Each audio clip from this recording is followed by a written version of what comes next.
is known that the walls and ceilings of most early Indian monuments would have been fully painted.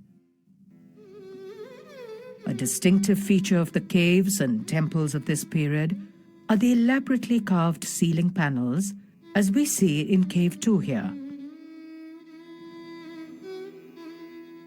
A panel of Ganas is made across the basement in front of the cave. The Varaha Avatara of Vishnu was the dynastic symbol of the Chalukyas. In this form, the Lord appears as a boar to rescue the earth goddess from being submerged in the ocean. So I was first looking at the buildings, but very quickly I realized that the architecture could not be separated from its sculptural, its carved portions. Actually, the bulk of the carvings are inseparable from the buildings. And this integration, I would say, of carved figures and carved ornamentation, this decor of beautiful decorative motifs, is something which is, I think, the speciality of these monuments. Cave 1 is dedicated to Shiva and is also of the mid-6th century. Projections of the rock face, at right angles to the front of the cave, continue the sculptural program.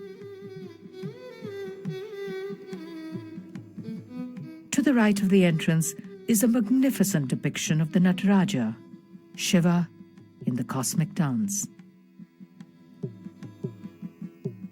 We see here the movement and the multiplicity of the world of creation, yet all held together in the great harmony of the natural order. The grace of the figure continues the styles which were established in the preceding century, in the Gupta period. I think this warm and full-bodied sort of carving is something which is very special about early Chalukya art. It's a product, of course, of the soft sandstone that permits a very rounded way of modeling the figure.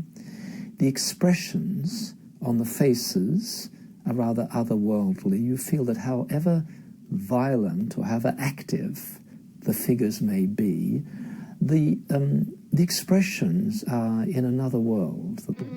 There is a depiction of Durga as Mahishasur-Mardani, when she kills the demon of ignorance in the form of a Mahisha or buffalo.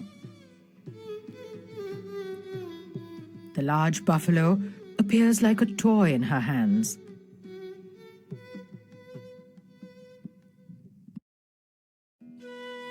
The region of the Malaprabha River in the Deccan was a meeting place of the styles of temple building which were developing in North and South India.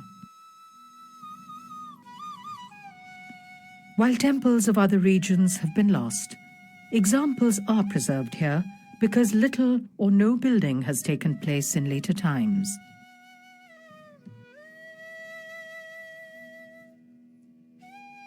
Aihole is today a small village in a remote part of Karnataka state. Many of the temples here were used, until recently, as houses or cattle sheds and are known by the names of their former owners. For instance, the temple of Lad Khan, which was probably built around the end of the 6th century. An inscription states that it was dedicated to Durga. It has a large porch with fine figures carved on the pillars. Within is a simple square hall in which the windows create a striking effect. A Nandi, the bull on which Shiva rides, is a later addition. A small second story with sculptures of Shiva and Vishnu is part of the original conception. The Durga temple, most probably of the early 8th century, is apsidal in form. The shape is perennial, though not very common in Indian monuments.